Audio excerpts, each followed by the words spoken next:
ಈ ಬಾರಿ ಮುಖ್ಯಮಂತ್ರಿಗಳಾದ ಸಿದ್ದರಾಮಯ್ಯರವರು ಮಂಡಿಸುತ್ತಿರುವ ಬಜೆಟ್ನಲ್ಲಿ ಬಂಗಾರಪೇಟೆ ಕ್ಷೇತ್ರಕ್ಕೆ ಹೆಚ್ಚಿನ ಅನುದಾನ ನಿರೀಕ್ಷೆಯಲ್ಲಿ ಜನ ಕಾಯುತ್ತಿದ್ದಾರೆ.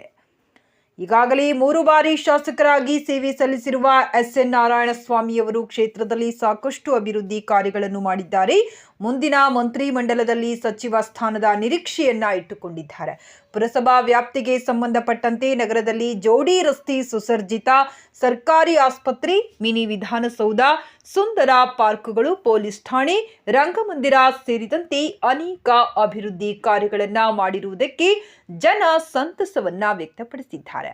ಇನ್ನು ಈ ಬಗ್ಗೆ ಮಾತನಾಡಿದ ಪುರಸಭಾ ಸದಸ್ಯರಾದಂತಹ ಶಫಿ, ನಮ್ಮ ಶಾಸಕರು ಪುರಸಭೆ ವ್ಯಾಪ್ತಿಯಲ್ಲಿ ಶಕ್ತಿ ಮೀರಿ ಕೆಲಸವನ್ನು ಮಾಡಿದ್ದಾರೆ. ಇಡೀ ಜಿಲ್ಲೆಯಲ್ಲಿ ಮಾದರಿ ಪುರಸಭೆಯನ್ನ ಬಂಗಾರಪೇಟೆ ಹೊಂದಿದೆ. ಈ ಬಾರಿ ಬಜೆಟ್ನಲ್ಲಿ ಕ್ಷೇತ್ರಕ್ಕೆ ಇನ್ನು ಹೆಚ್ಚಿನ ಅನುದಾನ ಸಿಗುವ ನಿರೀಕ್ಷೆಯನ್ನು ವ್ಯಕ್ತಪಡಿಸಿದ್ದಾರೆ. ಅವರು ಬೇಕಾದಷ್ಟು ಅನುದಾನ ಅಡಿಷನಲ್ ಗ್ರಾಂಟು ಅದು ಸುಮಾರು 20-26 ಕೋಟಿ ತಂದಿದ್ದಾರೆ.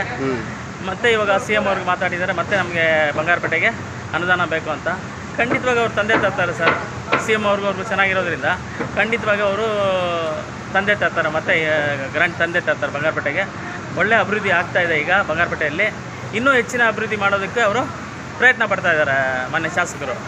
ವಾರ್ಡಲ್ಲಿ ಯಾವುದೂ ಸಮಸ್ಯೆ ಇಲ್ಲ ಸರ್. ನೀರದೇ ಆಗಲಿ, ರೋಡ್ದೇ ಆಗಲಿ, ಎಲ್ಲ ಕೆಲಸಗಳು ನಮ್ಮ ಶಾಸಕರು ನಮಗೆ ಅನುದಾನ ಕೊಟ್ಟು ಮಾಡೋದಕ್ಕೆ ಅವಕಾಶ ಮಾಡಿಕೊಟ್ಟಿದ್ದಾರೆ. ಅದರಿಂದ ನಾವು ಎಲ್ಲ ಕೆಲಸಗಳು ಮಾಡಿದ್ದೀರಿ. ಯಾವುದು ಏನು ರೋಡ್ಸು ಅದು ಇದು ಏನೂ ತೊಂದರೆ ಇಲ್ಲ. ಸಣ್ಣ ಪಣ್ಣ ಏನಾರ ಇರುತ್ತೆ ಅದನ್ನು ಈಗ ನೆಕ್ಸ್ಟು ಅದನ್ನು ಮಾಡೋದಕ್ಕೆ ಅವಕಾಶ ಮಾಡಿಕೊಡ್ತಾ ಇದ್ದಾರೆ ನಮ್ಮ ಶಾಸಕರು. ನಾನು ಕೇಳಿರೋದೆಲ್ಲ ಕೊಟ್ಟಿದ್ದಾರೆ.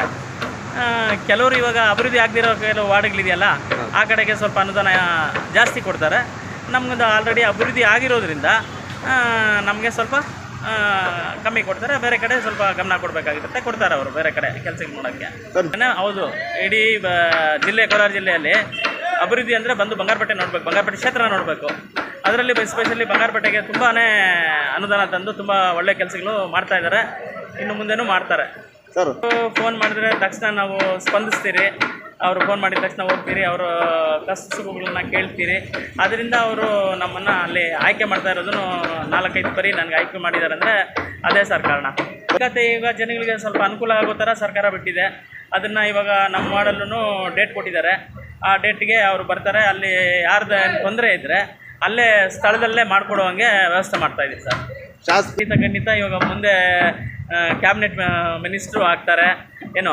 ಖಂಡಿತವಾಗಿ ಇನ್ನೂ ಅಭಿವೃದ್ಧಿ ಅವ್ರಿಗೆ ಬರೀ ಅವ್ರ ಗುರಿ ಏನಂದರೆ ಅಭಿವೃದ್ಧಿ, ಅವ್ರ ಗುರಿ ಅಷ್ಟೇ, ಬೇರೆ ಏನೂ ಇಲ್ಲ. ಏನೋ ಈ ದೇಶ ರಾಜಕಾರಣ ಅದು ಇದು ಮಾಡೋದೇನೂ ಇಲ್ಲ. ಎಲ್ಲರನ್ನೂ ತಗೊಂಡು ಅಭಿವೃದ್ಧಿ ಮಾಡ್ತಾ ಇದ್ದಾರೆ ಸರ್. ಅಭಿವೃದ್ಧಿ ಕಡೆ ಹೋಗ್ತಾ ಇದ್ದಾರೆ ಸರ್ ಅವರು. ಟೋಟಲಿ ಹೇಳ್ಬೇಕಂದ್ರೆ ಅಭಿವೃದ್ಧಿ ಕಡೆ ಹೋಗ್ತಾ ಇದ್ದಾರೆ.